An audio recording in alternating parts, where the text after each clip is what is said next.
Great. Hi, everyone. Sorry for such an awkward start. Please, it's my honor to stumble into introducing a man called Ken Billington, who has been a hero of mine, who has morphed into a colleague and now a really good friend. He's lit over 100 Broadway shows, started out his career as an assistant to the amazing Tharon Musser, and has done loads in the West End. So I thought I'd just tell you a bit of his West End credits, because most of you are from the UK, and you can hear all those. So things like Chicago, White Christmas from the Broadway version that's been all over the UK, High School Musical 1, Scottsboro Boys, was just actually came off a meeting about Sleepless in Seattle, which is due to open August 10th. Is that right, Ken?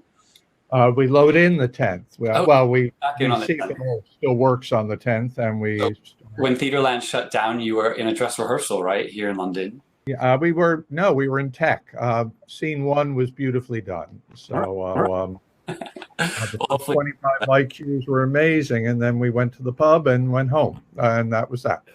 So we're going to pick up again, and starts performances on the 25th at the Wembley Park Theatre in Wembley, so which is an old soundstage, so it's actually the perfect theater for social distancing. So fantastic. Yeah, well, who knows? And you'll be probably the first lighting designer back to work out of any of us, for sure. You've had the privilege in your past to work with someone that we all know called Tharon Musser, who is kind of, well, you'll tell us more, but one of the originals who invented modern theater lighting. How did that all begin? How did you meet Tharon Musser, and how did you know you wanted to be an assistant and start to work for her? You know, I always wanted to be a lighting designer. So something I've wanted to do since, you know, I was 7 years old and turned the lights on and off for the school play. And when I wanted to go to school, there were really only about 2 schools in America that taught lighting. One was what is now called Carnegie Mellon, Northwestern in Chicago, and Yale only had a graduate program. So teaching lighting design was not actually, if you didn't get into one of those schools, you didn't learn lighting. It's all very changed now, especially in the US. I think every university has a lighting course, turning out many lighting designers every year, as the UK has many lighting courses. But when I did it, there were maybe 5 people a year coming into the business. So it was a little simpler, I guess, you know. But I did not go to university. I couldn't get in. So I took some classes in New York at a thing called the Lester Polakov Studio in Form of Stage Design. And it was taught by Peggy Clark, a name you probably don't know, but she started lighting Broadway shows in 1945. Was actually the first lighting designer ever got her name on a poster. And Tom Skelton, the great dance lighting designer. And so anyway, I took class there, and it was 4 of us in the class. I mean, it was just, it was Saturday mornings. And they used to post on the bulletin board that you could stop by theaters and watch load-ins of shows. So Lion in Winter was posted, which Tharon Musser was lighting at the Ambassador Theater. So I went down and introduced myself and sat there for 3 days and watched them haul the show into the theater, put it up, focus and all of that. And as I was leaving, Tharon said, well, in 2 weeks, I'm doing MAME, which was a musical that was currently in Boston. If you want to hang out, come on back. So I did that and learned a great deal. And it was amazing. It was young. I mean, you know, I was 18, sitting in a theater watching a big Broadway musical go into the theater. It was a real lesson for me of how it all the pieces go together. And in America, we have lots of strict union rules, which are good. I mean, but we have lots of rules. And I was learning that. And then I wrote her a note after that and said, I'll assist you. Probably totally unprepared to do that. But she wrote back and said Stratford, Connecticut, which was the American Shakespeare Festival, where they did 5 Shakespeare in repertory. And I went there and became the assistant. That was in February. And she lost her regular assistant, and she said, "Do you want to be my assistant on Broadway?" I said, "Sure." The first show on Broadway was The Birthday Party, Harold Pinter's, the original. And then we did the national tour of MAME. So then I just became her assistant. So that's how it all started. She took a chance with somebody she probably shouldn't have taken a chance with. Sounds like an amazing person. What was she like? She was brilliant. If you don't know, you should Google her. Tharon Musser. She lit such shows as Dreamgirls, A Chorus Line, 42nd Street, all the Neil Simon comedies, going back to the original Long Day's Journey and Tonight. She was a genius. Where doing a little bit of history, lighting, there was a designer in America by the name of Abe Fader, who went by the title of Lighting by Fader. And he invented the term lighting designer back in the 20s when he was lighting a Broadway show. And he came up with this term. Nobody had ever used it before, and was a lighting designer. At that time, most shows were lit by the electrician in coordination with the scenic designer and the director. So if the director said, "Oh, it needs to be more blue," the electrician had put some blue border lights or whatever it was at the time in and did it. But Abe Fader changed all that, and he started. Can we have some of his plots, actually, for everyone at home listening? If you want to look in the archive folder under My Fair Lady, you can see some of his plots. But Abe took this, and then he started working for the Federal Theater Project, which was Orson Welles' theater company on Broadway during the Depression. And he had an assistant who was Gene Rosenthal, the great lighting designer. And they did this. And Abe was a lighting designer. And this was unheard of. And so Abe and Gene were the lighting designers. And then Peggy Clark came into the picture in the 40s. She had been Oliver Smith's assistant, drafting his shows, and as the scenic designer, and then became a lighting designer. And I must tell you, early on in the 40s and 50s, shows were lit by Peggy Clark, Abe Fader, and Tharon Musser in this country.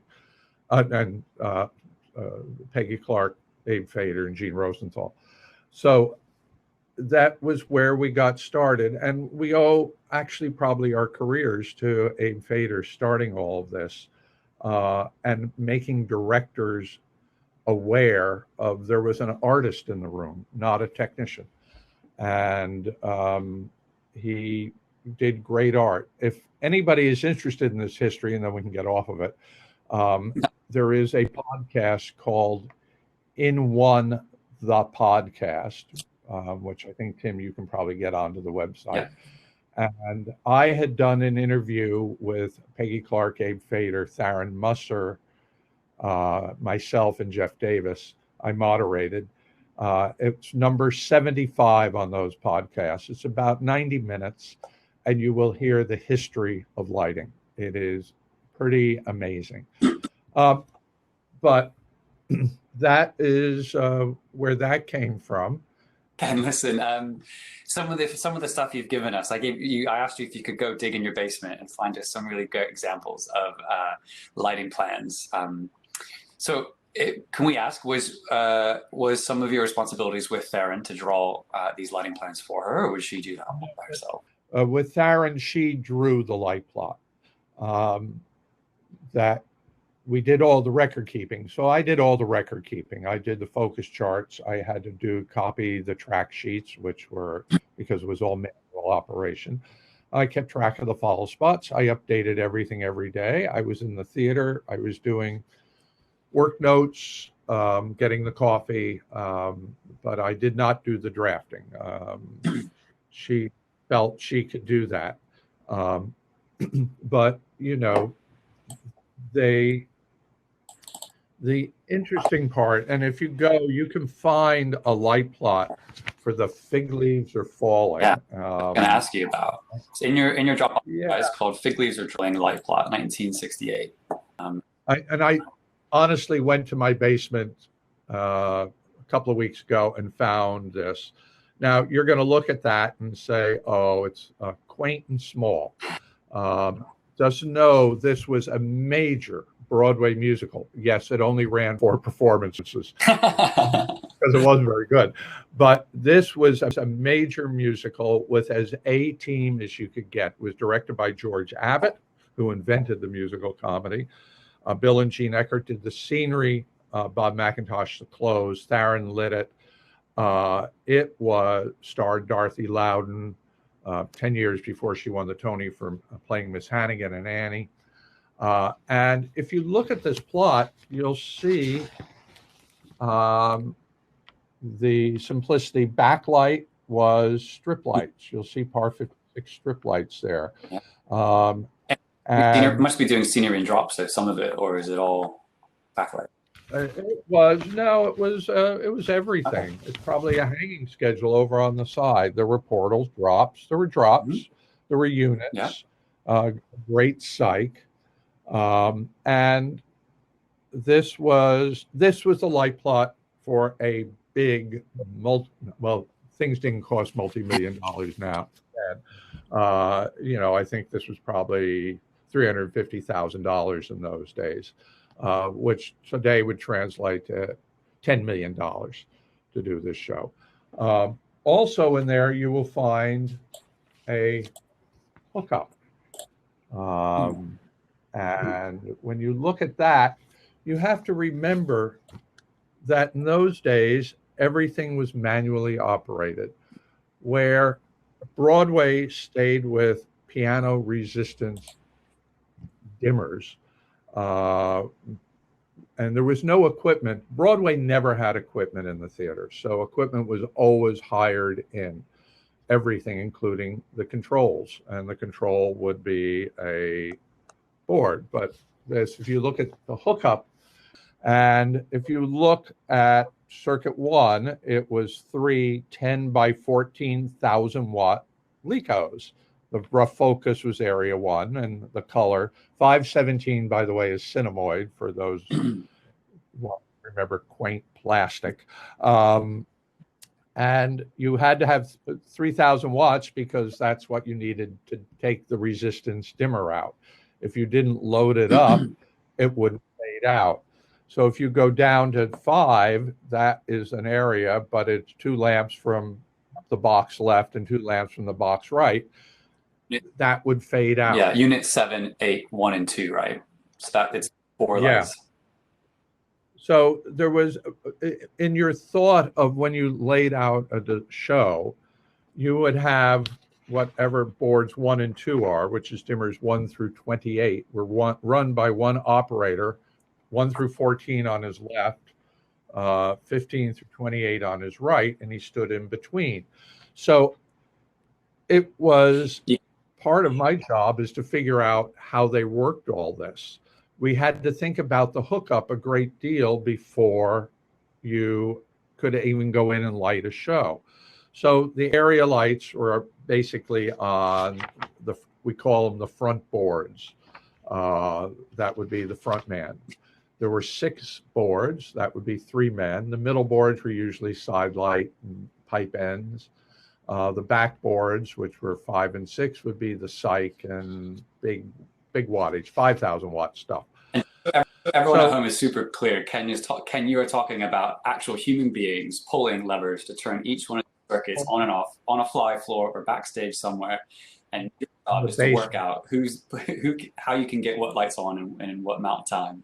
Right. So you couldn't. When you were when you were lighting the show, you'd say, "Let me have dimmer 1 at full. Let me have dimmer 2 at 5." Should we look at your notes, Ken? You have a cue list notes, cue sheet. It's called Fig Leaves Are Falling Cue Sheets, 1968. If y'all open that, what page does that start on? What cue number? 6.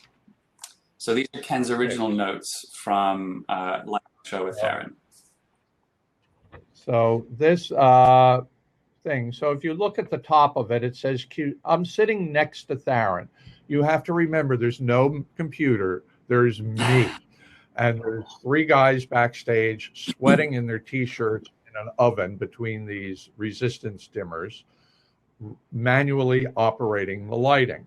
So part of my job would be to look at this, and we had replugs. If you look at this, you'll see 43A. So if I go over to hook up to 43, well, it didn't have an A. Oh, is this the right show? Yes, it is. Anyway, so you would have to get it replugged where you wanted it for the top of the show. So 43, 85, 47, 49 were plugged into the A side. Then I would sit there and Tharon would say, Q6. We always said the Q number in the beginning, so the guys knew we were writing a new Q. Right. You didn't call the numbers and say, okay, that'd be Q6. You had to say, okay, Q6. And then the guys would, on their pad, would draw a line and start writing down. So she would say, let me have 43 at full. No, kill it. I drew a line through it. Let me have 85 full. Yep. No, kill it. I turned it off. Turked it out. If you get down to, so I would go through all of that. And as she said what we were doing, I just wrote it down. And then she said, we'll do that in 3 counts. And we moved on. Pretty picture, move on. The F's kind of the intensity, aren't they? Yes. Now, I'll just get more obscure about this because it was resistance. Yeah. 0 resistance is full. 50% resistance is 5. Full resistance is out, but that's full. Anyway, so 70%, what we would think of today as 70%, was 30%, was 3 on the console. So that, don't ask. Anyway, what is the next Q number you have? Q10 is the next page that everyone has at home. So if you look at Q10, now I also wrote at the top of it, I guess it originally was Q9 and then it became Q10. And been with the scrim out, and then we changed that, take it on the chorus of Great Neck and Rye, and then that didn't work, so we went back to the scrim out. Started out as 3 counts. We probably changed it to something, but went back to 3 counts. That's the circle on the left there. But if you go down, I would just do that. And at the bottom of the page is what the follow spots are doing. So I had to do this because it was the record. Now, the electrician was writing it down also, but I had to do this. And then when we would be running the show, so we go through and then we go back to run a scene. If you wanted to back up, think tracking, but it wasn't go back to Q5. You had to go back to Q1 and track forward to Q5 so the guys knew where they were. Because they only wrote down the changes on their cue sheet, not whatever. Right. So now you understand where tracking consoles come from. It really was as simple as that. The guys wrote down the changes. They didn't put anything extraneous in. So when you're in tech, how long did it take to reset for lighting? It could take 5-7 minutes. If it was a big transition, sometimes I would say, everybody read back to me. So they're now going to read 98 things back to me. 1 at full, 3 at 7, 2 at 5, and I'd write it down. And you would be with a director. And when I started, I was on piano boards, and you would be with Hal Prince doing a new musical, and you would you'd be in the run through or tech process, and you'd run the transition. And let's say the winches were slow. By the way, winches were guys doing this. No automation. Or drops were fast or whatever it was. And the director would say to the stage manager, let's go back and run that again, please. And by By the way, running it again was the fly floor flying the things out, the guy going like that. And they would run it. And it would take minutes to back up the lighting. And so usually the director would say, we don't need to run this with light because we couldn't wait to go back. I got to tell you, lighting was just as good. It wasn't any different than it is now. It was different just a different bag. And directors totally understood because there were no moving lights. They hadn't been invented. There were no color scrolls. They hadn't been invented. I think in the UK, they were probably they had light organs. They had rough preset boards. But we were sort of pushing and shoving. There's a bigger story there because we were direct current. The only thing I would run on them would be resistant dimmers. So you really had to choreograph the changes.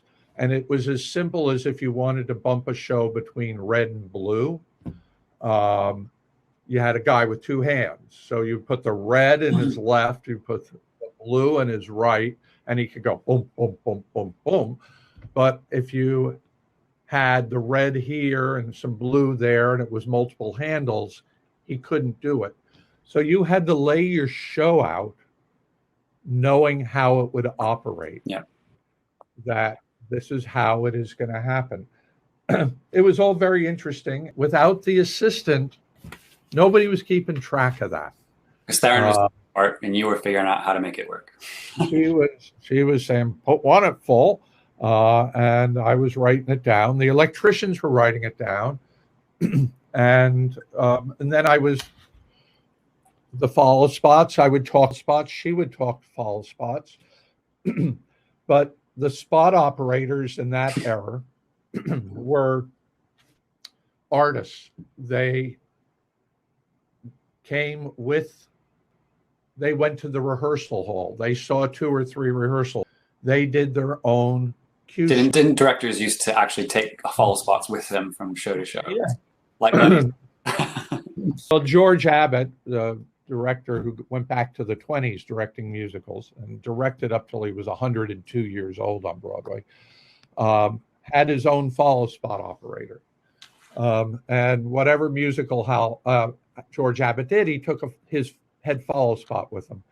And he was on Fig Leaves Are Falling. This was a gentleman who ran the follow spot. He wore a black suit, white shirt and tie, top hat and overcoat to the theater. Would hang and go up, roll his sleeves up and go up and run a light and tell the other guys what to do. Now, you got to remember these were all hand-fed carbon arcs. They're smoking and spewing out smoke and all sorts of stuff.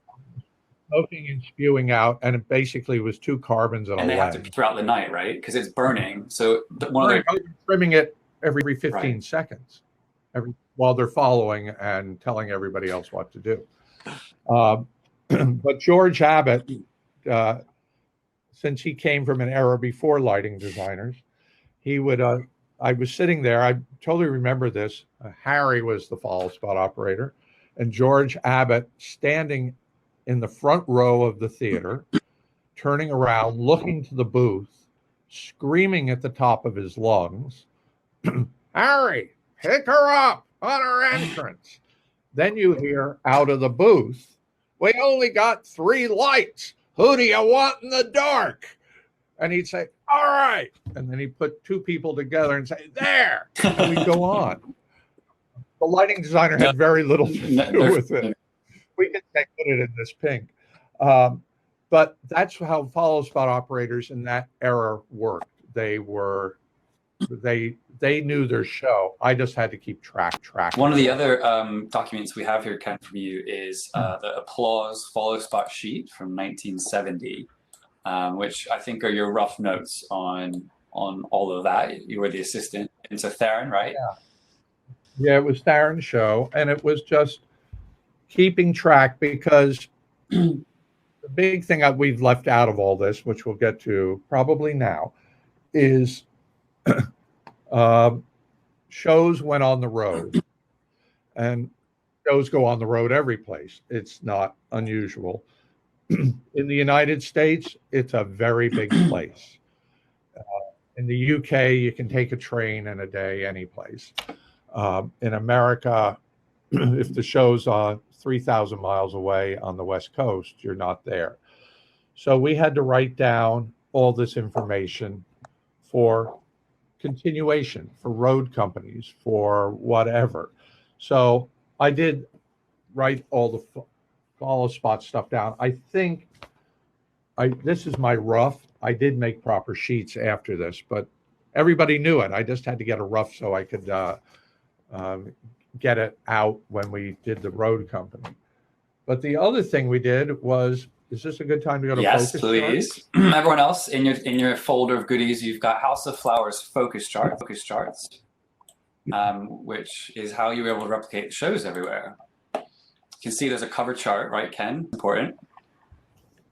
My very neat writing, which is still very neat. Yeah. So this is from 1968. House of Flowers was Truman Capote, Harold Arlen musical that had been a flop on Broadway, and it was done off-Broadway, but this is the off-Broadway version. Can you explain those crosshairs to us on the front? Sure. For those who don't know. So we do it with foot marks. So you have a center line, and on this one, 0 is the edge of the stage, and then we go up 2 foot, 4 foot, 6 foot, 8 foot, etc. And then you have left and right, stage left, stage right, 2, 4, 6, 8. So that is the grid. That would grid out on stage, but just by you looking at numbers. So if you now go to the next page of this, and let's just pick the first light there. So it's going to say circuit 2. Circuit's the dimmer. It's what it was plugged into. Unit number 1. And then the rough focus is area 2, stage left. And then it says 10L at 6. So you would walk 10 feet stage left, walk up stage 6 feet, and plant your feet there. Look at the light. When you're looking at the light, then you can see D, which would be the top, D high. So that's coming down to head high. Left is off bamboo. Bottom is out of the house, out of the auditorium. And right is open, and it's in color 842. This is a show from 1968. We could walk into the theater today and focus it if this light plot. And why is that important? Why? Well, I mean, not specifically to this show, but in general, why is making focus charts important? All this is important about what is the assistant for today? We, as lighting designers, are artists. I don't think of us as technicians. Yes, I know everything about electricity. I know about lights. I do know all those things. But as an artist, the set is painted and hung and put up. The costumes are sewn together with the material the costume designer picked. The lighting designer hangs these lights, puts gel in it, and then turns them on and off at appropriate times, and they're the cues. So the show is a hit. Let's say the show is a hit. So sometimes the gel burns out. So where is it written down? Yep, it was red. Where is it written down what red it is? Go to the paperwork, go to the hookup, and you see what color red it is. But when he's putting the light bulb blue, happens. They put a new light bulb in, but the only way they could get to the light bulb was to take the light and tip it up, tip it back. Now, where does it go? Which is a focus chart. Because the only way my art form can be maintained is through paperwork of where the lights are focused, what color they're in. Now we have cue sheets and hard drives and all that on the computer. But still, when we do the tour, and in America, when we send a show on tour, it plays a different city every week or a different city every night. It is maintained by the electrician and the stage manager. So the stage manager will focus the light. We don't do like they do in the UK, send somebody out to do a relight. This is done by the electrician. They couldn't afford to send somebody out because you'd have to fly somebody to California. So for my artwork on a 1-week engagement in Seattle, Washington, to look exactly like it looked like on opening night in New York, you have to go by how my artwork is documented, and that's it.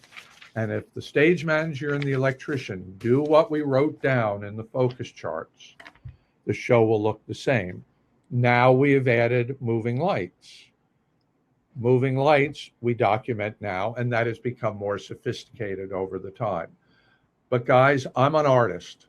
I want my show, I want the audience that's seeing it for one night, wherever it might be, to get the experience that the creators of the show want them to get, not the experience the electrician feels they can give them that night, but going back. Now, yes, they may not have a balcony rail, so now they have to figure out what to do.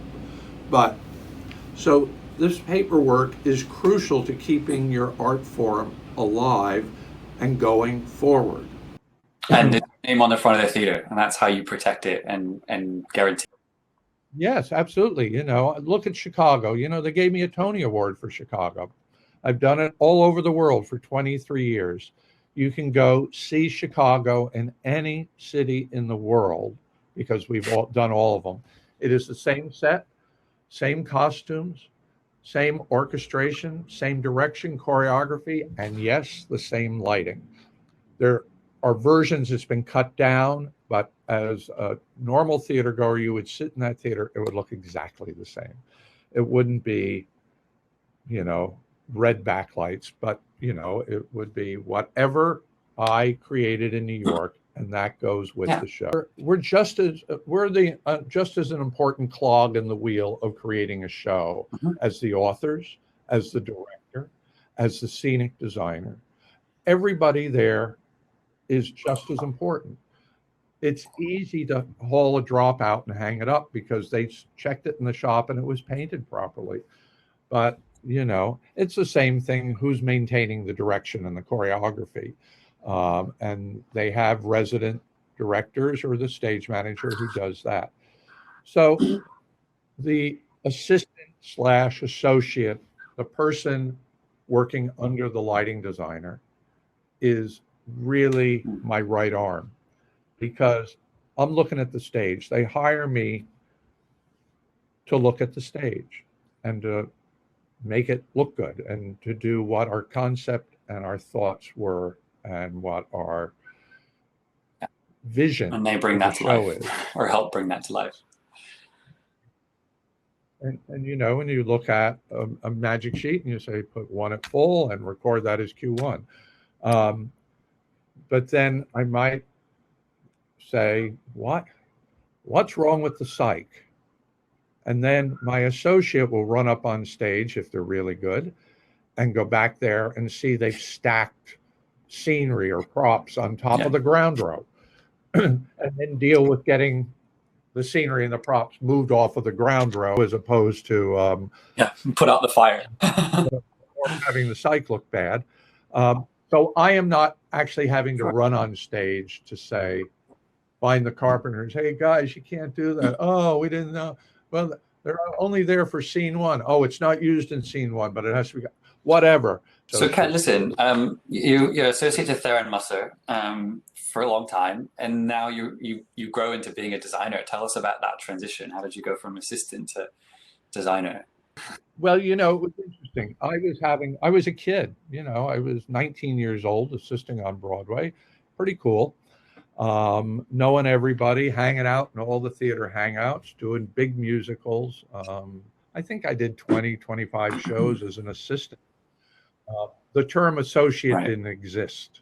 By the way, in our contracts in New York, associate still doesn't exist. You're called the assistant. That's a union term. But So I was the assistant, and I worked with Tharon 1 year. I did a second year. And at the end of the second year, I'm at the ripe old age of like 21. She's saying, okay, that's it, you're done. And I said, I don't want to be done. I was having fun. She said, you can't assist me forever. And I said, why? She said, you have to go out and become your own designer. I was going to say, you have to have your own career. Yeah. Absolutely. So I said, well, I want to do one more year. And I said, okay. She said, okay. And I did one more year working on all these shows, having a ball, making the princely sum of $125 a week, which even then was not very much money. And in 1970, I stopped assisting. And because Tharon said, Ken, you have to stop now. And my last job was I went up to Boris Aronson's studio and picked up all the drawings to Follies, the musical, and dropped them at Tharon's house. And my assisting career was over. Knew everybody in the business. I could walk into any of the theater hangouts. Every producer, director, electrician would go, hey, Ken, how's Tharon? They all knew me, but they didn't know me as a designer. They knew me as the assistant and liked me. I guess I was a likable fellow, so they weren't running out the door. So, but I wasn't working. I mean, I was not working. I was making zero money, and I had done a couple of off-Broadway shows, so that I was doing things, but I wasn't making any living.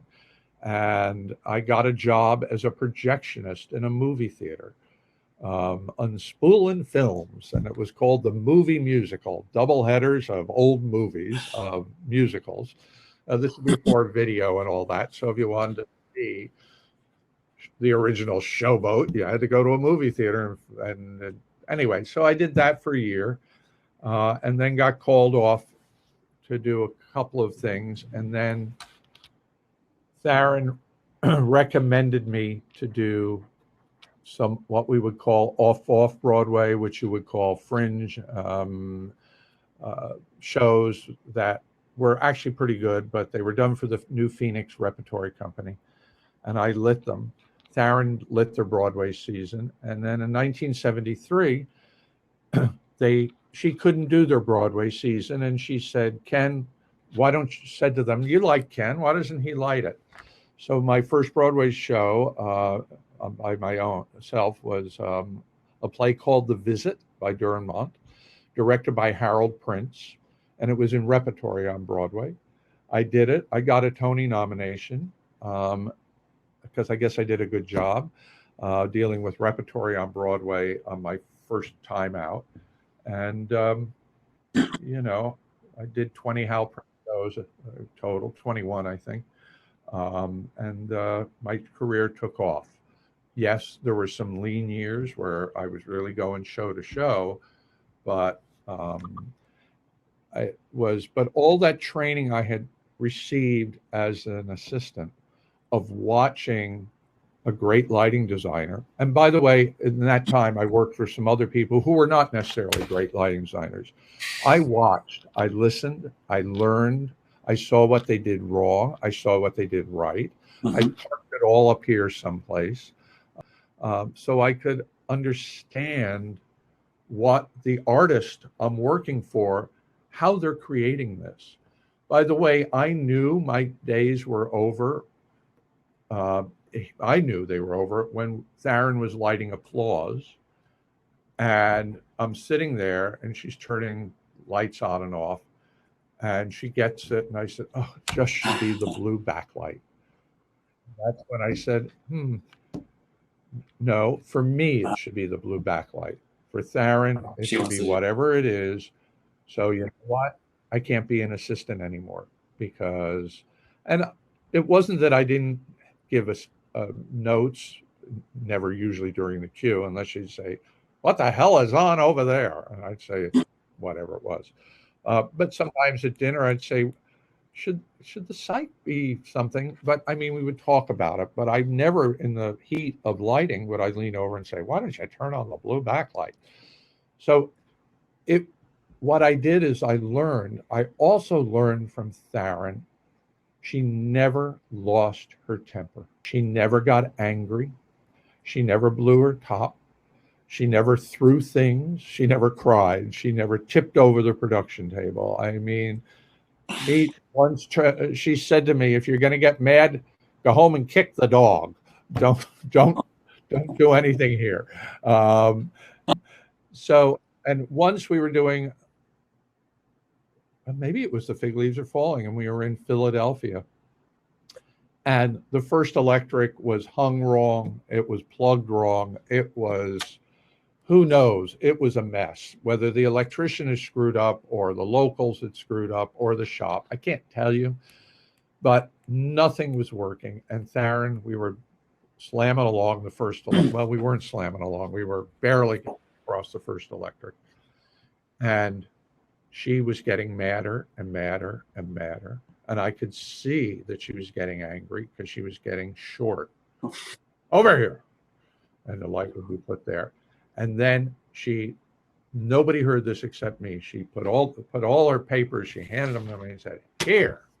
And she said, you focus this fucking show. I'm out of here. And she left. Yep. And she went out the stage door. And I just continued focusing. I put this light here. The next one didn't come on, whatever it was. And about 15 minutes later, she came in and just picked up the papers and continued focusing. She was so angry, right. She took a walk around the block. She didn't let anyone in the theater see that anger. A director would come up and she would have discussions with the director, but it was never screaming. It was never. And I just learned she had respect from everybody in the building, everyone. You always used to say that you can count on one hand the amount of times, or probably less than one hand the amount of times that you've lost your temper in a theater. It's true. It's true. And when I have done it, the entire building has stopped and looked at me. So they knew something was wrong, and it was fixed immediately. So that's the one thing I can tell you, whoever you're assisting or working for, or even if you're being an electrician for them, or you're running the follow spot, or whatever you're doing, watch how everyone works the room. Watch how they're dealing, how the designer is talking to the set designer, the costumes, the stage management, the electricians, the director, the choreographer, how juggling all of that. Because as the assistant, you also have to see what's going on, because as the designer, I'm looking at why the blue backlight isn't hitting what it's supposed to be. And you, as the assistant, see the director go over to the set designer and start talking about something that maybe the lighting designer should be part of. That's when you turn around and say, you might want to join that meeting.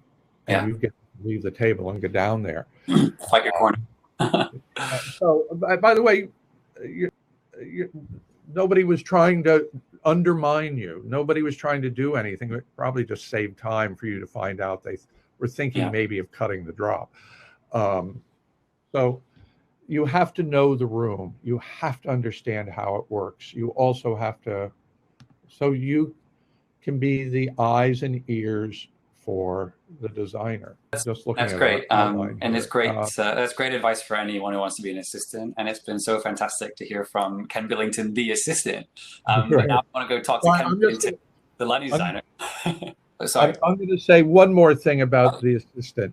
Yeah, we all have computers on the table because the paperwork's on a laptop. We all have our phones there with whatever's on. You got to remember, we are hired to look at the stage. We are not hired to look at TV screens.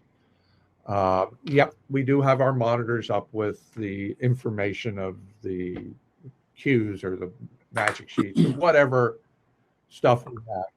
Usually right in front of you is a big open space with the monitors left and right so you can see the stage, because they hired the eyes to see the stage. The assistant or associate is sitting to your left or your right. They have monitors, but they are also need to be looking at the stage. And here's a perfect example of why you need to look at the stage. I was doing a musical with Walter Bobby. I don't remember what the show was. I remember the incident. I don't remember the show. And we did a transition. And I remember in this transition, I had a problem upright. Lights were hitting legs, or it was just looking weird upright. So when we did this transition, my focus was upright. And Walter, in the middle of the transition, says, "What was that?" And I look and he said, "Ken, what was that? What was that?" And I said, "Well, I didn't see it." He said, "Over there on the left. What was that happening down left?" Well, I happened to be looking up right to see what was going on. So I turned to my assistant to say, what was going on? What I found out was going on is I knew who we were having dinner with that night. I didn't know what was going on down left because the telephone was out and it was social media time. And we were getting dinner dates. By the way, dinner dates are good. I love dinner dates. That's what you do on the break. And by the way, it may have been as simple as can't talk now or free at 7. But it was down here doing that during the transition. So what we did is we spent 10 minutes backing up the entire production, running the transition again. And it was something really silly, like I had left a circuit on that went out in the wrong part. It wasn't chaos. But that's my assistant's job. They're my eyes. It's there. I love dinner dates. I think they're really good. On tea break, we'll get our dinner dates, not during the transition. What, you want to ask me something else? Well, no, we want to move on now and talk to Ken Billington, the designer who works with lots of assistants and stuff like that. But Ken, also, we'll do a little break. It's 5:00 here in London. But we also have a bit of halftime entertainment for everybody, don't we? I asked Ken if he could do a little video of his office and give us a tour. We're about to come on to all that. So this would be the perfect time. Everyone has this video at home in their Dropbox, but I'll also share my screen. It's 6 minutes long. So why don't we watch this video and you go pee if you want, or watch the video and then we'll take a few minutes break and we'll come back in 10 minutes. So you've got 4 minutes to pee and 6 minutes to watch the video, all right? Oh, good. I get to see my office. Yeah. So here we are outside the August Wilson Theater where my office is, which is very glamorous. There's not really, but there's not very many offices in theaters in New York. The top floor, all the windows up to the air conditioner in the window on the top there is my office. So we'll go in. This is 52nd Street, so across the street is going to be MJ the musical eventually. Let's go inside through very pink doors, because pink doors are what Mean Girls thinks is terrific. Well, here we go. We're coming into my office. You can see the fourth floor. I share space with 59 Productions on Luminous Ventures. So we'll go in. And here's the office. It's the main room. And we'll give a little tour of this. Over on this side, now there's nobody here because of the COVID, but this is where Sam, my office assistant, lives and drafts and does everything. Moving around this way, this is 59 Productions. The video company is over in this area. Going back this way, Luminous Ventures, which is Jason Kantrowitz, who is a creative producer, rents this space. We have all the amenities you could ever want, including a kitchen. So kitchen, coffee pots, microwave. So kitchen. Walking back over here is where I keep current shows, so we can get musical up. You can see Chicago's here. Dirty Dancing Tour, some Dream Girls, Hugh Jackman.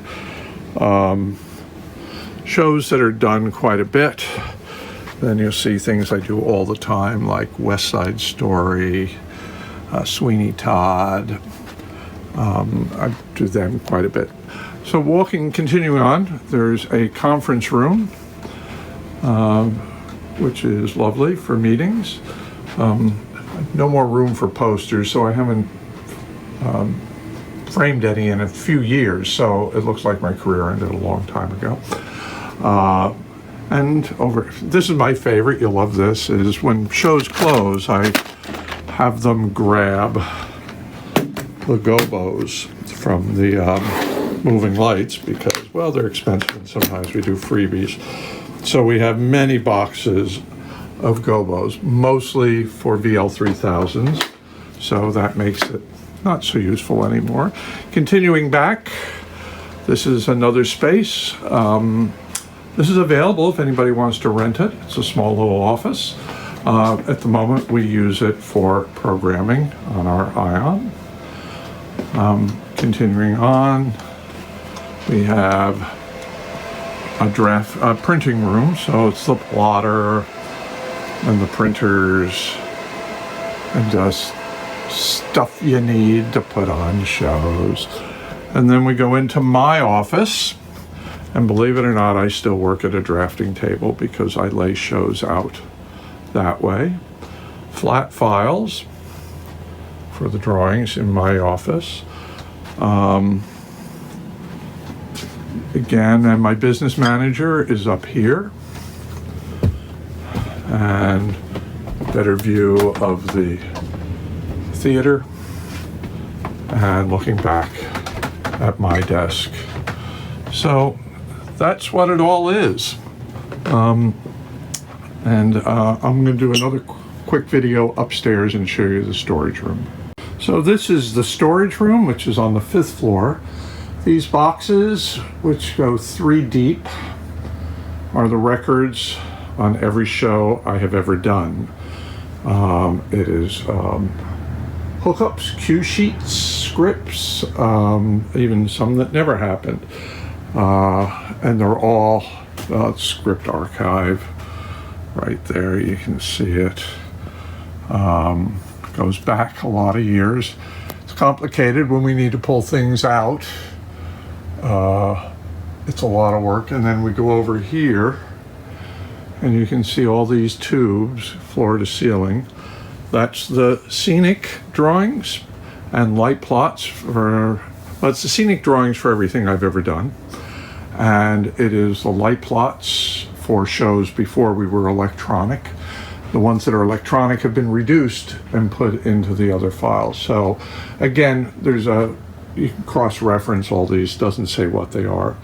You get down to the lower numbers, it's awful. But you know, I do have the original My Fair Lady here, Oliver Smith. You can see that, the original Fiddler on the Roof, the original Sweeney Todd. And as far as anyone can figure out, I'm the only one with the complete set of drawings for Sweeney Todd. So I keep that here. And then we keep other stuff, like there's more boxes over here, and then there's posters, and anyway, so storage. And ultimately the library, Performing Arts Library at Lincoln Center is going to take it all. Okay, I'm back. You think all 138 people are back from the toilet? We'll watch the video after this. So, listen, tell us the business behind something like Chicago the Musical, which has grossed, billions of dollars over the past, how long now? 28 years or something like that. How does a show like that, with your work in it, get licensed around the world? How does it end up in all these countries, and how are you still then able to be a part of it? Walk us through how the economics and the business side of that all works. Right. Well, the business is, we got to remember business. I mean, show business. So it is a business. I have a company called KB Associates, and it's basically me, and we come and go, and a number of people. My assistants and associates are usually hired by the production, not by me. but yes, I do hire them. I have a full-time assistant in the office. Not this week because of what's going on in the world, but um, we do all that. So, you know, let's take Chicago's a good example. 24 years on Broadway in November. Um, it was done as a concert at a thing called Encores in New York, where I was paid like $3,000 to go in and knock a show out in a day, and we did. It was basically one day of tech where I lit it during the tech, and then we did a dress rehearsal. Um, well, I'm going to now I'll explain this a little bit better. It goes into the assisting and how we go forward. But I was hired to do this show. It's basically a concert version of Chicago, which it still is. They carried scripts. John Lee did the set, which is exactly the same as the set now. The clothes were similar, the same concept, but they were built now. So we go in. Ben Piercy was my office assistant at the time, and he came over to the theater. And as I focused Chicago, they loaded in 8-hour days, 2 days. On the third day, I focused. He wrote down all the focus charts. We did focus charts. This was a show that was going to do 4 performances. We wrote down the focus charts. We had a console called an Obsession ML, ETC Obsession. They made about 5 of these ML consoles, which they dropped off at the theater that nobody knew how to operate. And because they were using wireless microphones for the first time, I got about 5 hours on a Saturday to light Chicago with a console nobody had ever run before. So between Ben, myself, and the programmer, we're all trying to sit and figure out how to do this. Lighting all that jazz took about 3 hours, and that's when I panicked. And I'll tell you, on the button of all that jazz, all 3 of us figured out how the console worked, and we sailed through the show, finished it that day. Got the cast on Tuesday, and we did 2.5 hours with the cast just blocking it, and then we did a dress rehearsal, and then it was it. And it played. It was an enormous success, and we all said, "Hey, well, it was fun. It was good. It was wonderful. It was an amazing evening in the theater." We get called by Fran and Barry Weissler, who were picked up the rights to move it to Broadway, and said, "We're going to move the show." Okay, now there's 3 things we have to do here. One is we have to negotiate a contract. But what I had done, I had all my paperwork from my 4 performances, never to be seen again performances, of the focus charts, of the follow spots, of the board disc, of a script with all the cues in it. I actually had the entire show and a light plot that had been updated. And so going on towards that, I took the light plot, saw what I had used. I cut about 60 lights out of the show that I never turned on. And then when we moved it into the theater, I focused it from the focus charts. I added color scrollers in certain areas that I didn't have them before. I added the light curtains, which we didn't have before. Other than that, it was the same. Put the disc in from City Center onto our Obsession ML, and we hit the go button. I balanced it. I made it better. I cleaned it up. I refined it. The show was there. I didn't have to rethink Chicago. What the hell did we do during that? Anybody remember it? Oh, no, I think it was red. No, that was the blue moment. No, that was all white. There was none of that going on. It was there. But at the same time, before I did that, I had to negotiate a contract. And I belong to a union in America called the United Scenic Artists. And they have minimum rates. And working things for designers on Broadway. So what was there to negotiate? One was to negotiate my fee and my royalty, because I live on royalties. The fee barely pays for your time in the theater, I think, any place in the world. So the ongoing weekly stipend you get is what you live on. And I always negotiate foreign companies. That is not a given, by the way. So my contract negotiated Great Britain, United Kingdom, I think it's, I have to, no, Great Britain, Japan, North America, and I think Australia. Other than that, I didn't have any rights to the show. And by that, and you that's mean about all anytime you that could that ever get. version of the show using that set and that choreography is done in those territories, they have to use your lighting design, or you, right? Sure. Well, when it goes to my contracts with the producer. So if it's produced by arrangement with, in association with, or by license from, yes, then they have to hire me for those territories that my contract said. But the producers were very smart. They had a mega hit. It was, when it opened on Broadway, it was as big a hit as Hamilton. Where we had 2 road companies in America. In 1 year, we had 2 road companies in America, a company in London and a company on Broadway, all selling out. But the producers realized that they sold a product, and the product, they wanted it. It was all the same. So if you look at, it was branded. It was branded. That's, that's the logo. Wherever you see Chicago, any often the place in the world, girls, right, in the black and white photos, it's all exactly. And yeah, absolutely. So it was branded as the same as Cameron McIntosh branded Les Mis,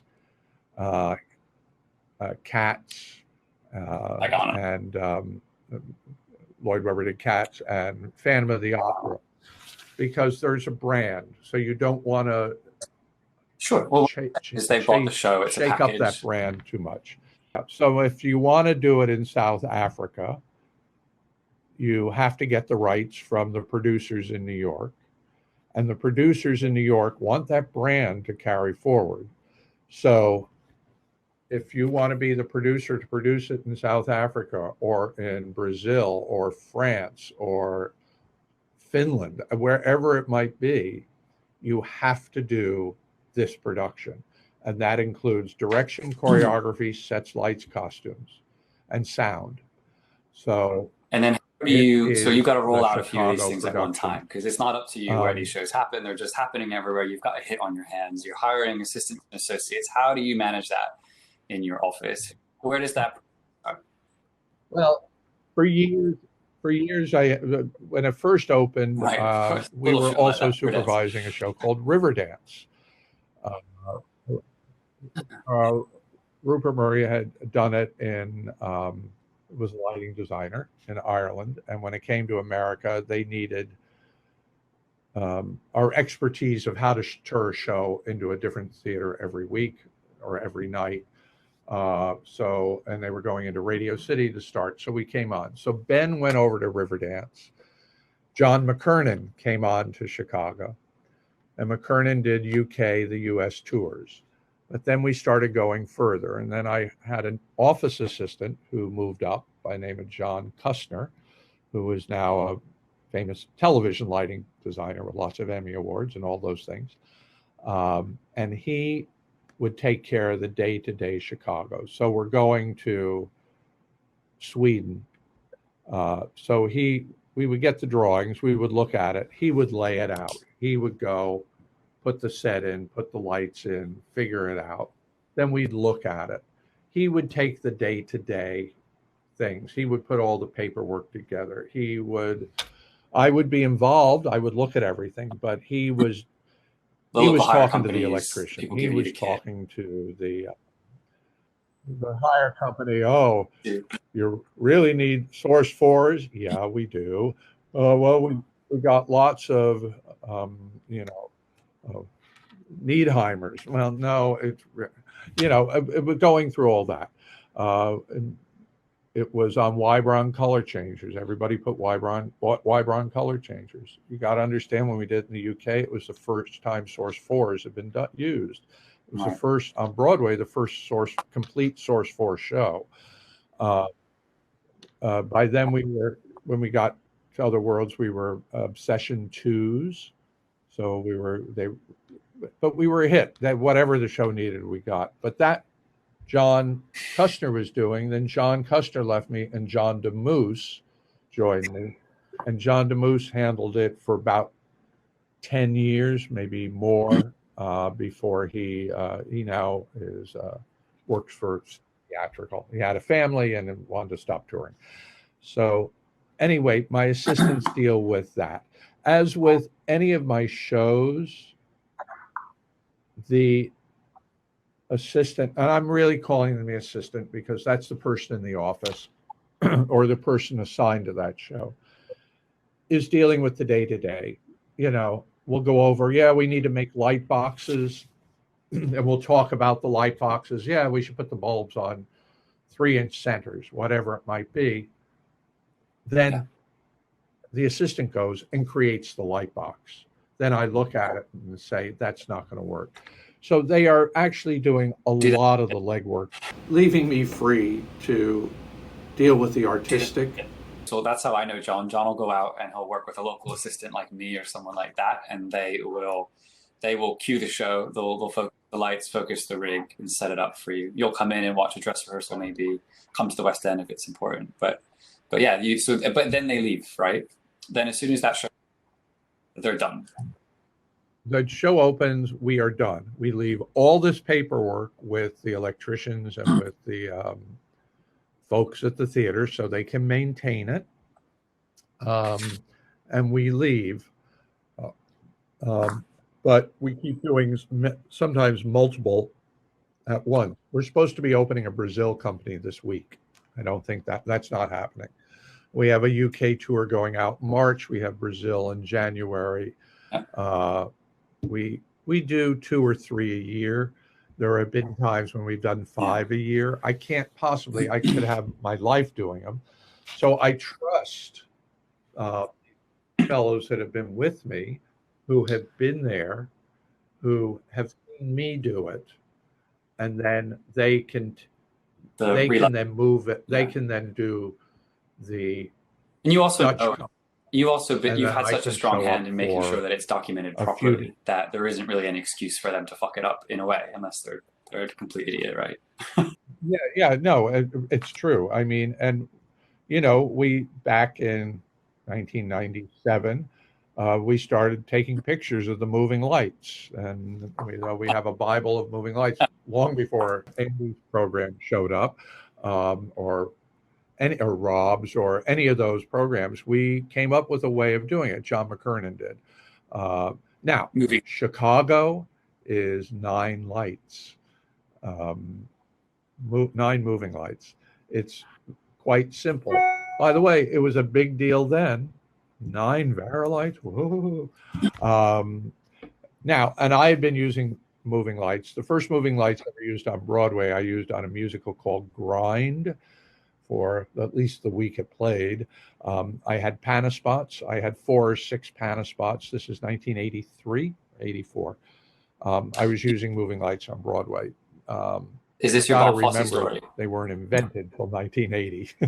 Yeah, go on, tell me your Bob Fosse story with moving lights. Oh, yes. Would you like my Bob Fosse story? Bob Fosse, the great director, choreographer. I was doing this show called Grind, and it starred Ben Vereen, who had starred in the Pippin and Jesus Christ Superstar. And he needed a number in Act 2. And we had a great choreographer, but Hal Prince, who directed the show, called Bobby and said, come in and can you do a number for Ben? So I said, Bob Fosse, as people did in those days, said, sure, whatever you need. So he did a solo number for Ben Vereen. Quite magnificent, I must say. So we were in New York, We were in previews, and I needed to go see a run through of this number. So I go to the rehearsal hall to see the run through of Ben Vereen in this number. And I walk in, there's a piano player and Bob Fosse, but no Ben Vereen. Ben was late. So I'm talking to Bob, who I had never met. I mean, he knew who I was, but we had never met. And I said, you know, I have moving lights on this show. And he didn't know what that meant. I said, well, the lights are automated. So I have spotlights on my first electric that I can put any place I want and make any color I want. I think in those days they had flags, but whatever it was. And he said, oh, very interesting. And Ben Vereen hadn't showed up. Then Bob Fosse ran the number for me. He danced it. It was pretty cool. The next day we had the 4-hour afternoon to put the show in, the number in.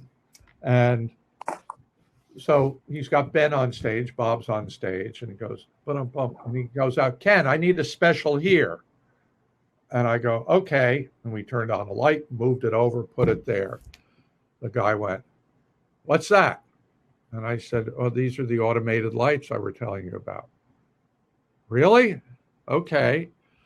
So can I get a special here? I said, sure. And he said, then could they change red? I said, yeah. And you could see with this genius, all the wheels turning. How do I use this tool? You know, we had 4 lights, we had 4 hours, we did whatever we did. But after that, the shows that Jules did with Bob had all moving lights, and he embraced them before anybody else in New York did. And so many great things have come out of your office, software, whatever, Lightright. You know, you were the first office to really do computer-aided drafting, so we can't not talk about that for a little bit. What brought you to use the computer, moving away from hand drafting? Well, John McKernan will talk about how Lightright developed on grind, by the way, because I had created my own computer lighting software program, and it crashed, and McKernan saved the day. So he will talk about that whenever John is with you. But we were actually, how we got to what was known as MiniCAD, we were hired to be the lighting consultants for the El Capitan Theater on Hollywood Boulevard in Hollywood. Disney had the theater, and they did stage shows before the movie. But when they had renovated the theater, they had just put in a screen. So anyway, we were hired to be the lighting consultants. And I had a very complicated projection booth. The movies came out of a low booth up the old follow spot booth.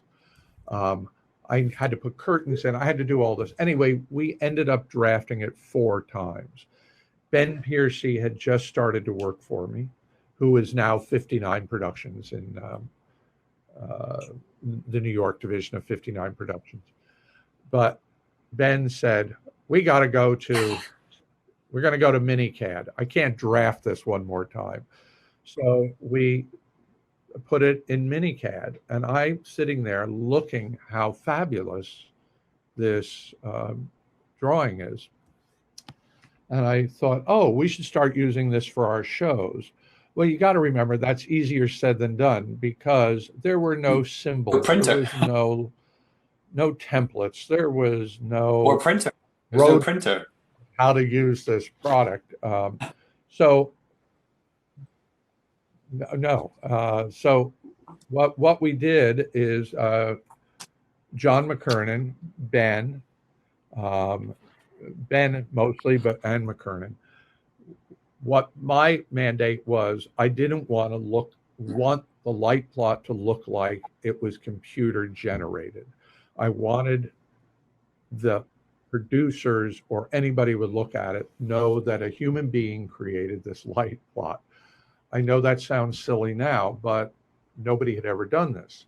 So We wanted If people to look at examples of your drafting, like on do that. Chicago, White So we Christmas, stuff spent that we have in the Dropbox, you can see that you still use very specific fonts that make it look like someone's tried to draw that by hand. we spent a lot of time looking at different fonts.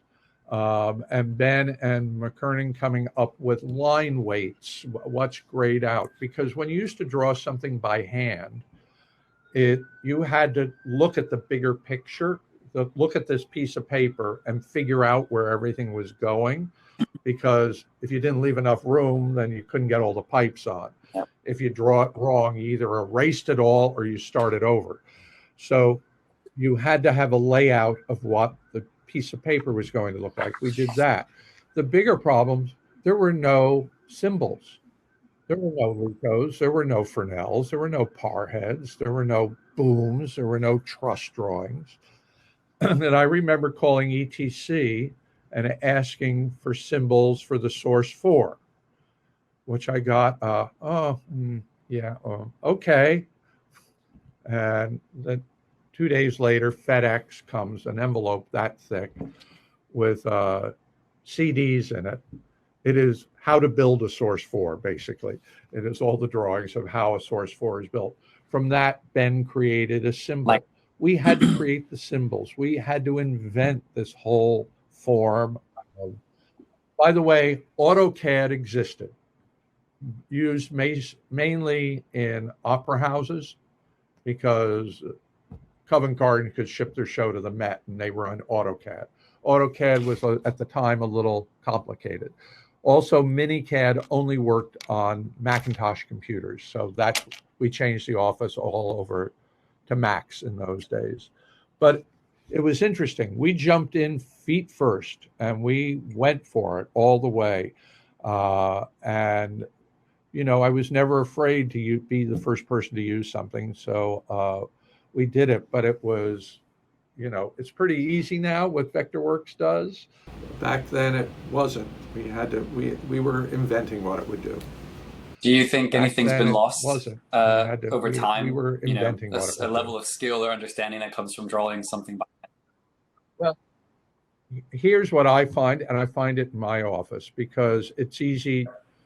The second electric is basically the same as the first electric, except they're 19 degrees instead of 26 degrees.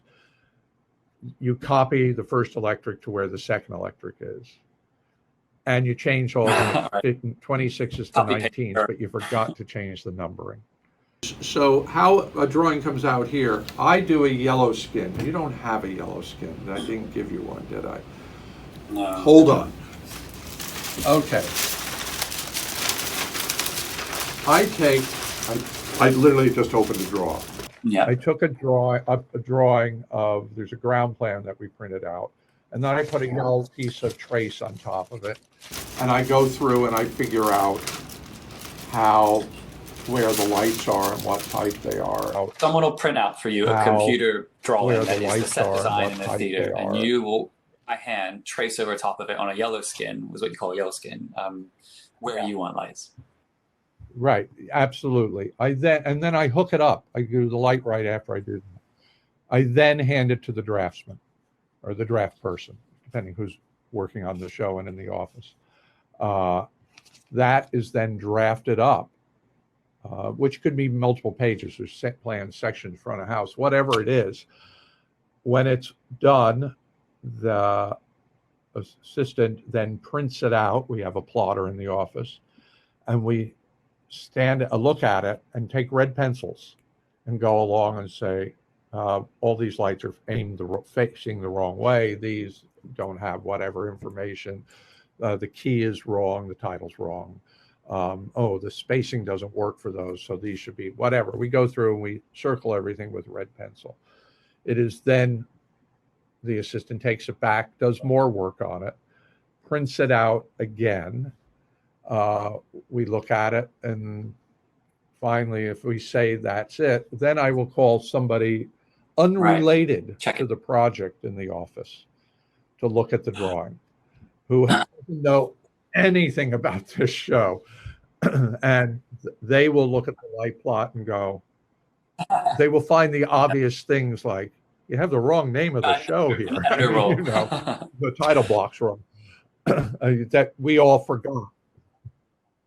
Or they'll say, well, you're going into that theater. There's no balcony rail. Why do you have a balcony rail? I mean, they will find things. They will find sometimes line weight issues.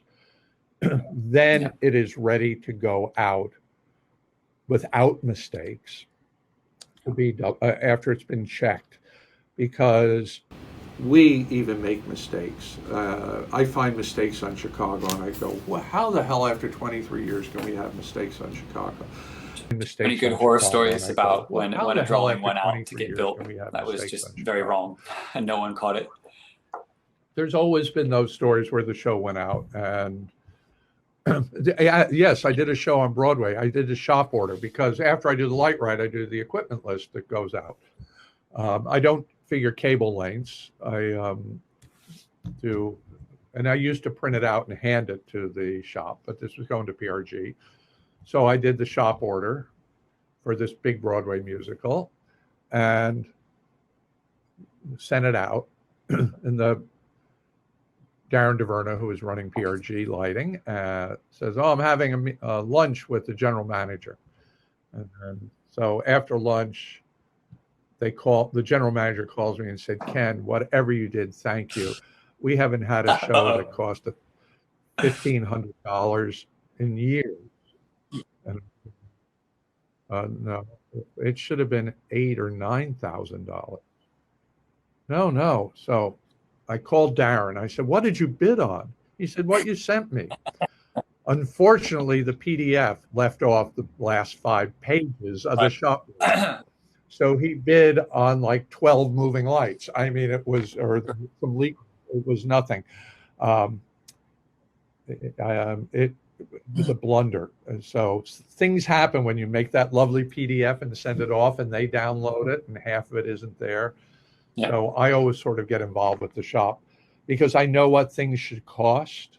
I want to make sure when they say it's $1,200, I knew when they said that it was wrong. And I said, something's wrong. So anyway, that's that blunder. Well, can I ask you, kind of looking back over time, is there, how is working for Tharon Musser shaped your career now, and for being an associate to a designer? And do you have any advice for people looking to be an assistant or an associate? Here's what I'm going to say: to be the person that is going to sit next to the designer from 8 a.m. till midnight, to have breakfast if you're out of town, to have breakfast, lunch, dinner, and cocktails afterwards. You need to have a personality. You need to be fun. I don't want to sit at dinner and have it a one-sided conversation. Talking about our boyfriend. I also don't want chatty Cathy across from me. I want hold the conversation. So it needs to be somebody with a personality. I want somebody that is driven to be a designer, who is passionate about what we do. If, I say, listen, can you come in at 9 tomorrow? 9, do I have to come in at 9? Guess what? I guess maybe this isn't the job for you. You have to know all of these things. Yes, I can teach you our style of drafting in the office, but you have to be proficient at for in theater, for Vectorworks, for Lightright, for these programs we now use. Pretty much now you also need to be an IT guy, because you need to figure out when we get into the theater and nothing's talking to anything, and everyone's running around and the electrician's still trying to hang the first electric and nobody can get the console to work. But you also, I think, you're representing the designer. You work for me, which means you are charming as can be when you get to the theater. You don't give a hard time to the director or the producer or the star. You don't talk about things that shouldn't be talked about. You should look like you're working for the designer. cutoffs in a ripped t-shirt maybe is not the right look for sitting next to the designer. It could be a designer t-shirt, that would be okay, but not the one with the paint stains from the weekend of painting the living room. And so you are representing the designer. How do I represent the designer? Does it mean shaving every day so I don't, and getting a haircut? Whatever it might be. It could be a lot of things. But just remember, you're there to represent the designer. And I did a show this year on Broadway, and one of the programmers, not my department, talked back to the star, who called him out on it. And that designer was not on the show when we came into New York. So, it's not your job, even though the director might be being a total asshole, to say anything. That's my job to deal with the director. At dinner, you can say, he was being an asshole, but that's okay. We can talk about it then, but you're not to turn around and say something. So that's one of the things I'm looking for. I mean, I need that, and you need the skills. And I would love you to work for me forever, but I think you should do it for a couple of years and get your own career going.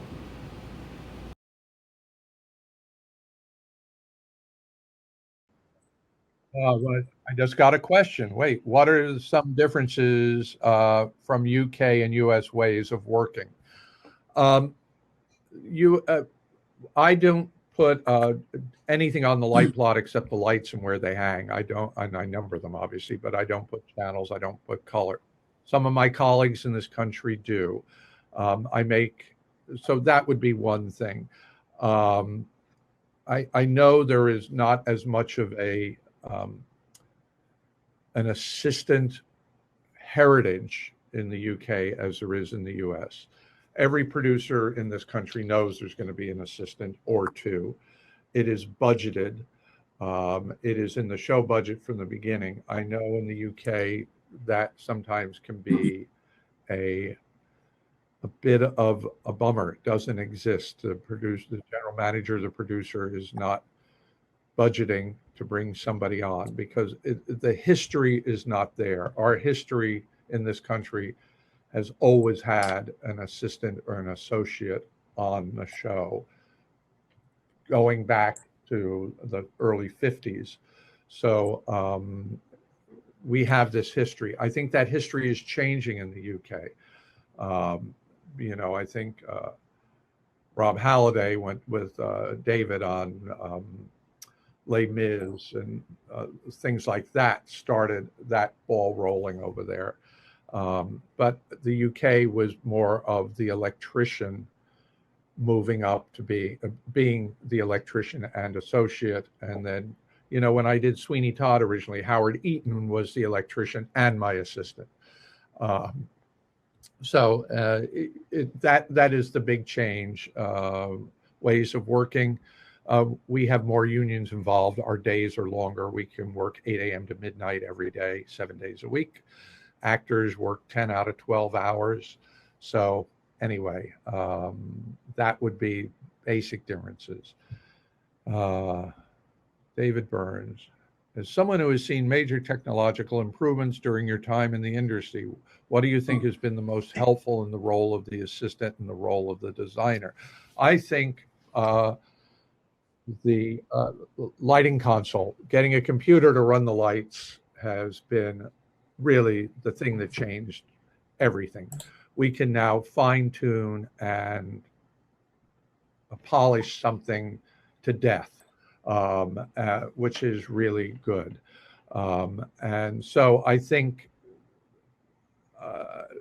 that's what I see as the big change. Yes, we've had the framing projector got better with the Source 4. The incandescent light bulb got better with the LED. They're basically the same thing. We've got color scrollers, which were really, I think, amazing. But now we have LEDs. We don't have a color scroller anymore. We got automated fixtures. And that changed how we thought. These are all great things. It has added more work for the assistant. They have to know so much more. Um, how long do I keep another question? How long do I keep archived files for, or do you do that indefinitely? Indefinitely. I could, it'd probably take me 5 minutes, but I could walk upstairs to, if you saw the video of the archives, and pull out any show I have ever designed, uh, and bring it down here on the table and duplicate it. I probably have to figure out what Cinemoid colors match into Lee, but other than that, so I do hang on to it because I have done Fiddler on the Roof on Broadway 3 times. I have done Annie on Broadway once and around the world numerous times. I've done West Side Story, not on Broadway, but I have done it around the world endlessly. So I keep these. If I needed to duplicate a West Side Story, I could go up and get the paperwork. Yeah, takes up a lot of room. Now we are in the process of scanning everything and putting it digitally. And then I'm going to give all the archives to the library at Lincoln Center, which is the Performing Arts Library, and they're going to be very happy to have it there. So Ella, when you're in New York, you'll be able to go there someday and see it. From Noah, how do I manage the vast amount of concurrent projects you tend to be working on, i.e. cruise ships, events, Broadway musicals, plus tours? I am very good at multitasking, I must say.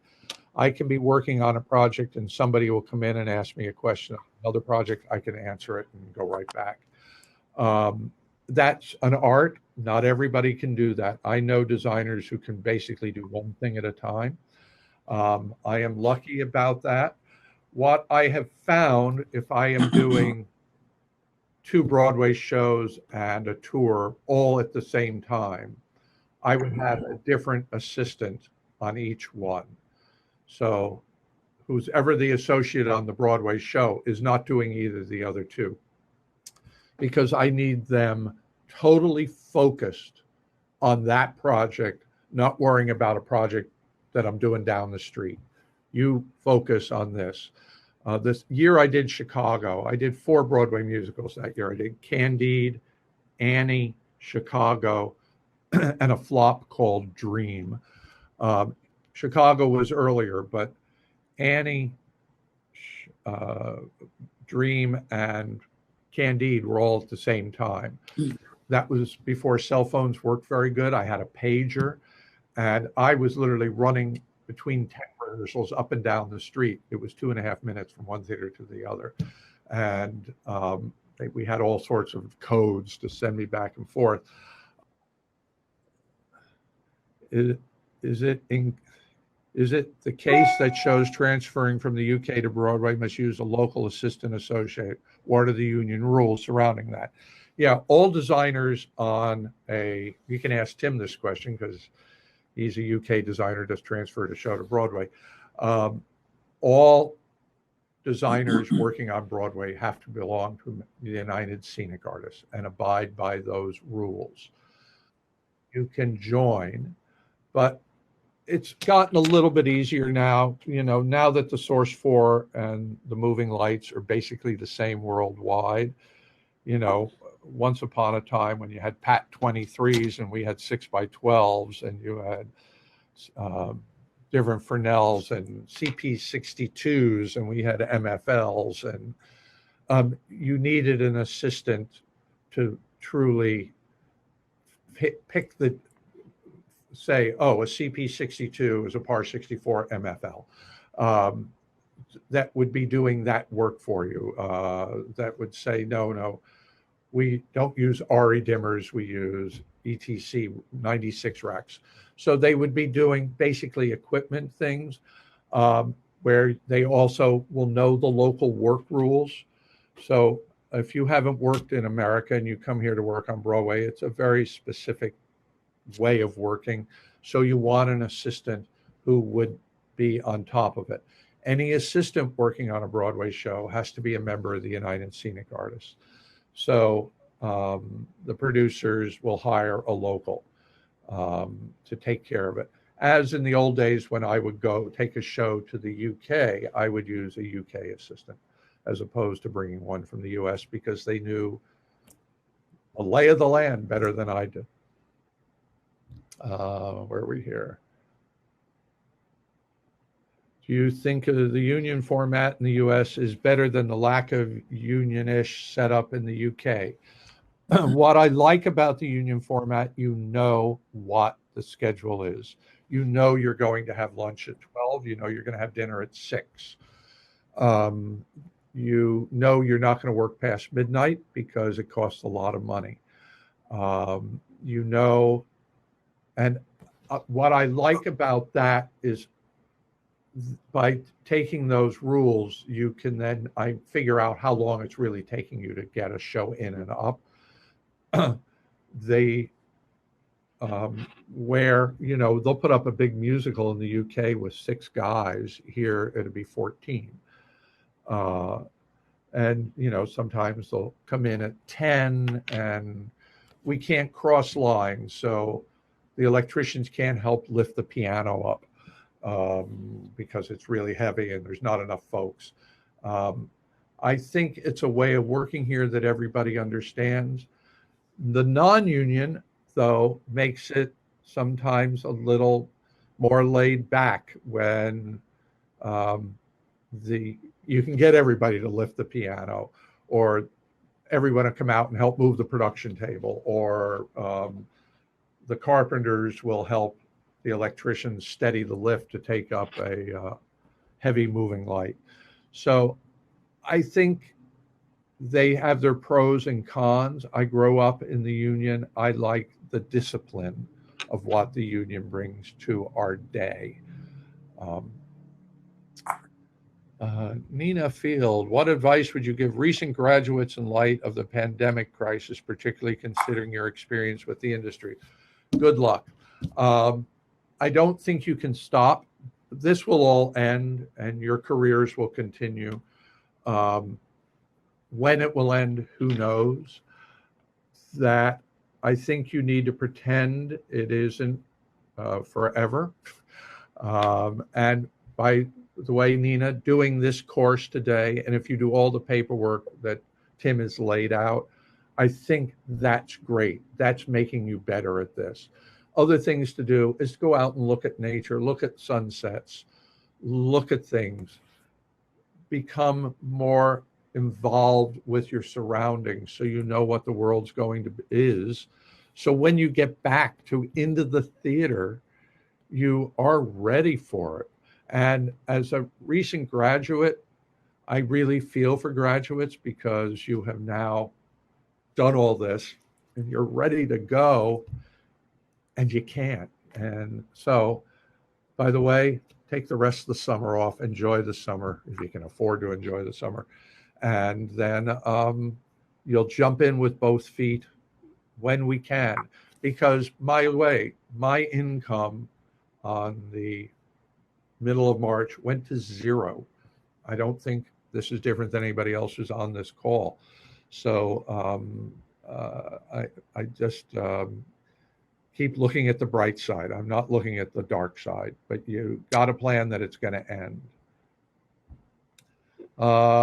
Sam, what are some of the tips you have for working through a show quickly during tech? I know you have your reputation for being able to queue a show very fast on large shows. I am totally prepared. I work quickly. The big secret I have is I trust first impressions. I honestly don't like pre-lighting. I don't which you would call plotting in the UK. I like to get the lights focused and maybe make a pretty picture for each set, because that then we don't have to waste time getting a light on the backdrop. And make it up, and then the lights come up and the set appears and everybody goes, oh, it's beautiful. Oh God, this is wonderful. Now I'll light the show. Then I start lighting the actors and lighting the show. And I go very quickly. And that came from my years of training with Hal Prince, who thought 20 seconds was a long time for wait for the lights. So I go fast and I talk fast and I keep going fast and I don't slow down. And by going fast, you go one at full, two at full, three at full, but seven at full, which is the sconces. The sconces are a point too bright. That's fine. I'm not going to waste my time getting the sconces down to 33. I'll get back to that, but I get that first picture there and it's probably good. Move on. I can polish that later. I just keep moving forward and I can keep up with them while they're staging. And I find that first impression a little bit of a story. I did a show on Broadway called Foxfire. I lit it on Broadway fast like that, got a Tony nomination. Wonderful. Show was incredible looking. We went to do the road company, same set, same actors, same everything, same light plot. And there was like 8 hours assigned for lighting. So I said, oh, I got 8 hours to light the show. So I started playing with the first cue, and I played and I played and I played and I played. And then I went back to the original. Then the director's with me and we did. And I said, I thought it looked pretty good. And the director said, so do I. So why are we sitting here? I said, let's go to lunch. And that was the end of that. Maybe you could have done a better job than I could have, or a different job, but it was what I had done and I had done it. I had created that picture and that art, and that was about as far as I could do. When I was lighting an encores of me and my girl, we recorded the headset of me lighting and then me talking during the dress rehearsal while the stage manager is calling the show. This is a free download from ETC. It's like 15 episodes plus an intro from me. If you've got some time and want a program, this is a great way to hear how fast I go, how I deal with color palettes. Because with color palettes, one of the questions here is, do you use the ML color palette cheat sheet for LEDs? How does your team find the balance? How we find the balance is in my office that I'm sitting in here. If I go that way, you'll see a movie screen that will pull down. We get the manufacturers send us lights, and we bring I have an ion, and we bring it in here. And I have source 4, and it depends. Discharge lights are a little different, but I'll bring a source 4 in here, and I go to my color palettes, and I put a piece of gel in it. I put it on that screen, and then we balance from that. The other thing I do, and I'm going to run for a second. I have this lovely head. So I will put a source 4, and let's say Lee 103 coming in this way. And I will take an LED coming in this way. And color picker might, you type in Lee 103, which was very pale amber, might give you blue, but you never know what it's going to give you. But we'll start there.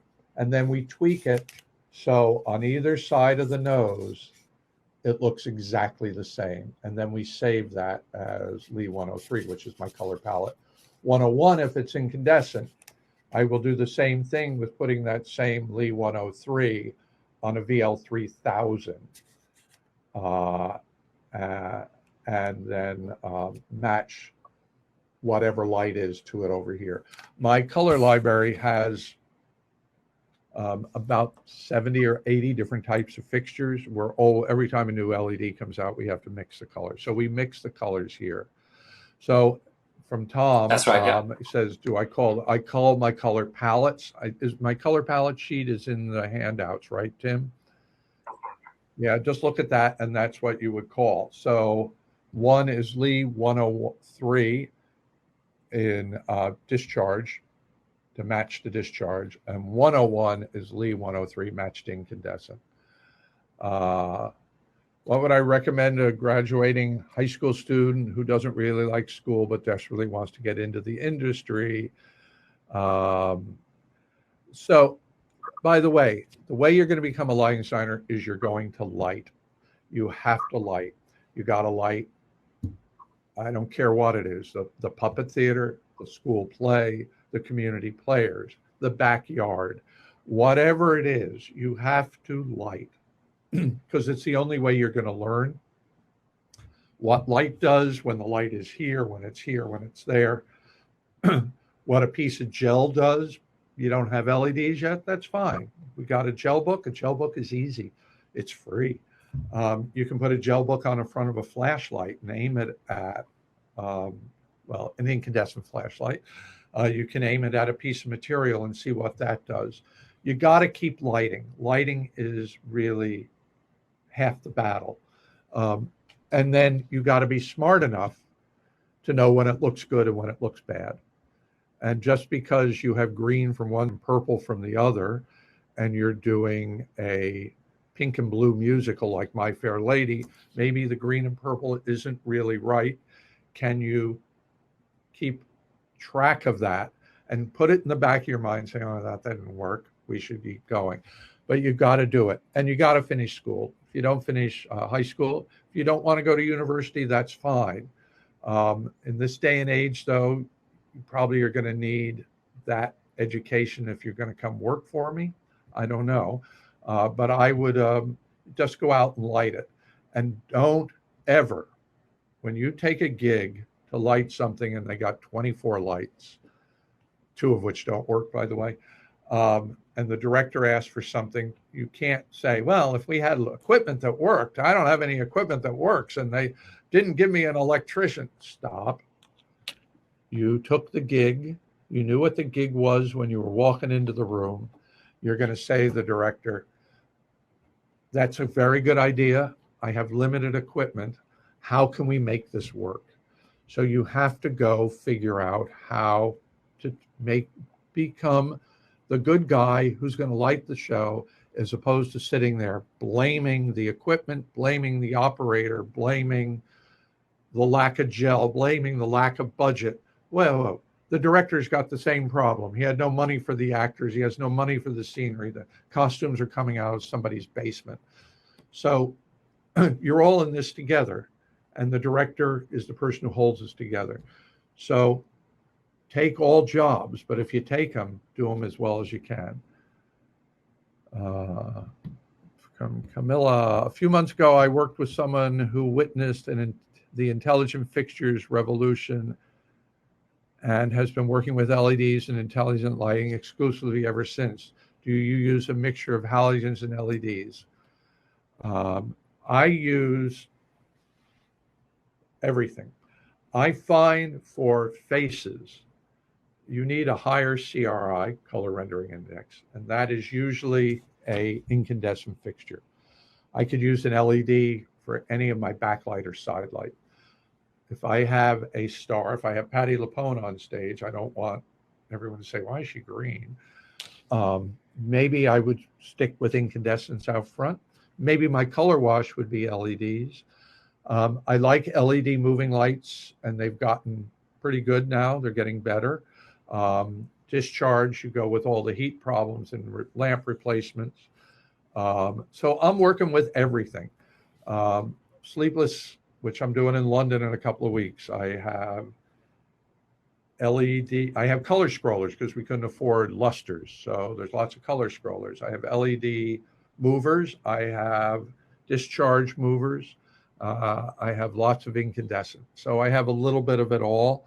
And I think you can't mix and match. I can't make my side light LED and non-LED. I can probably have to stick to a fixture there, but jump around. I think it's all going to be LEDs eventually.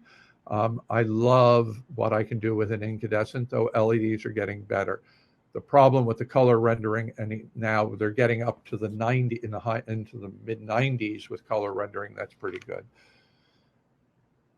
What is your favorite show to light and why? I love lighting musicals. That's all I ever wanted to do. I thought musicals would be fun, but as I got lighting musicals, and I love the camaraderie, and I like lighting new shows because I sort of hate opening the front of the script and somebody's figured it out already of light through the window, unless it's the playwright put light through the window.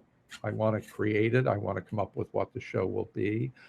So I love doing musicals. That said, there's lots of fun things to do. I do plays all the time. No, I don't do plays all the time. People think of me for musicals.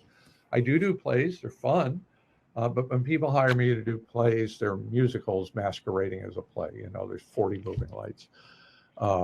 And then going off and doing theme parks, doing all those other things, doing architecture, lighting buildings, doing cruise ships. That's all just fun. I love doing it all. It's just, and it breaks it up. So I'm not always doing the same thing. So I've never limited myself. I do television, I do architecture, I do dance, I do opera. I do it all because it makes it more fun, quite honestly. Lithuania. What's the most challenging show you ever worked on?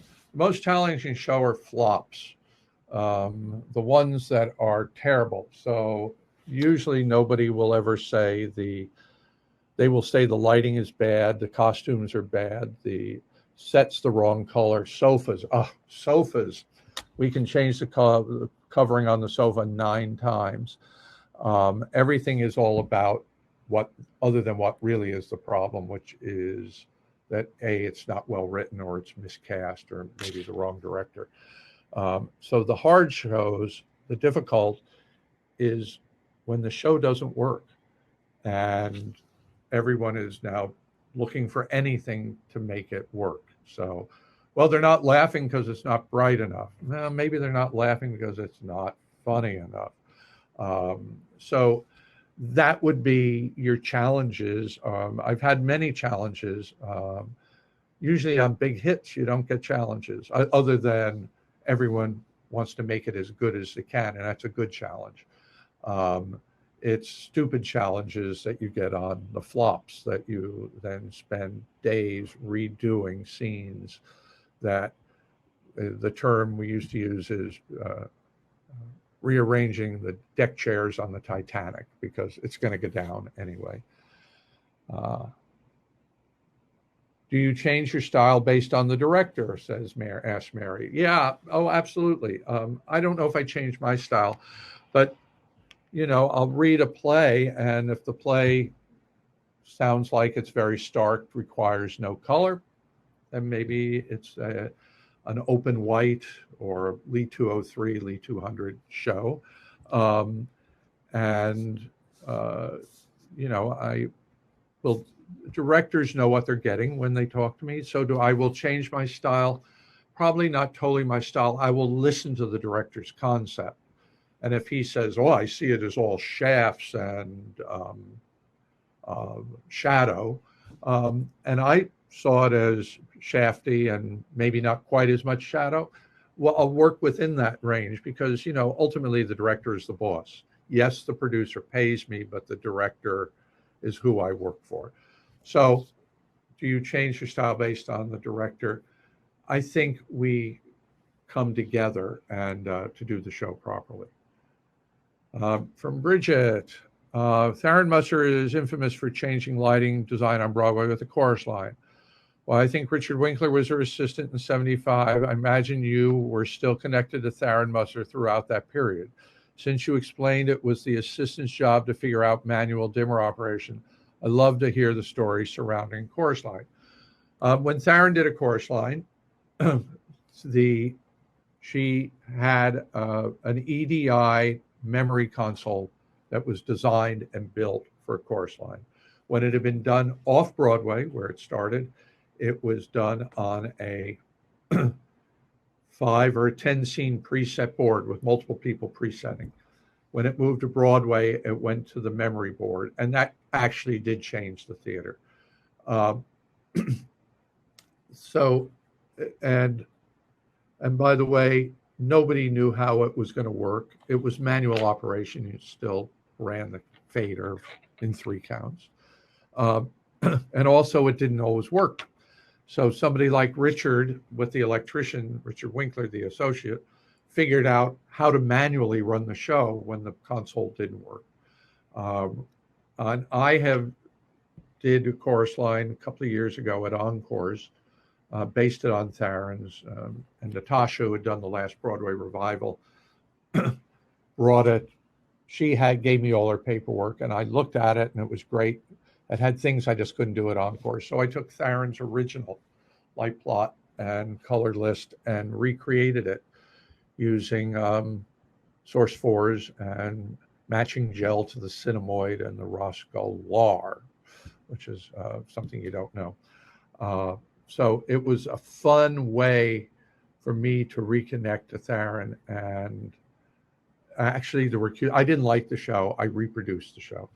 And I was sitting there, and when they started to do and I put the cues in the board, my problem was the fronts were a little too bright, so I took them from 7 to 5. I mean, I really didn't do much of anything. And I reproduced it exactly from the paperwork, exactly from Richard's original paperwork. And when I'm sitting there, and Hal Binkley came to join me for the dress rehearsal. And when they were doing What I Did for Love, and it's a one light cue number. And when she walks down through that light, I started to cry, as did Hal. It was the most magnificent light cue I have ever seen in my life. And I didn't create it. I reproduced it, but I reproduced it exactly. Moving on, how we doing on time here? From Bridget, as well as your perception of how the assistant tried to configure the manual operation of the dimmers and how they proved that the show was impossible to run without a digital system. How were the producers' unions convinced to change? How did this affect the shows you ended up doing on Broadway post-Chorus Line? The unions were all for it. I never felt that they were against computer control, ever. When I did the second computer on Broadway was a show called Side by Side by Sondheim. And it was a multi-cue that Tharon had designed for the tours of Chorus Line. And we brought it in, and it was upstage left. I remember that. And it was Jimmy Maloney, Sr. was my electrician, and the assistant electrician sat next to him. And every general manager, every business agent, every stagehand in New York came in to watch them run the show. That was all they were doing. They were running the show. And within a year, half the shows on Broadway were computer operated. And there was never a question because it made the product better. So nobody ever wanted to, we never got the fallback on that. Joshua, do you prefer an assistant who answers questions and or attempts to solve problems based on their own knowledge of your design of the show when you're not around, or you want to receive the phone call? No. I figure when I'm not there, my assistant is me. They are there in my stead. If I'm going to be there in 15 minutes and somebody asks for something weird, I expect a phone call, or, well, can I be here in 15 minutes? We can talk about it. But I feel that they are my eyes in the space. And if I can't be there because of whatever reason, I can't be there at the preview on Tuesday night, I trust they are going to take the notes from the director and everybody and put in the changes.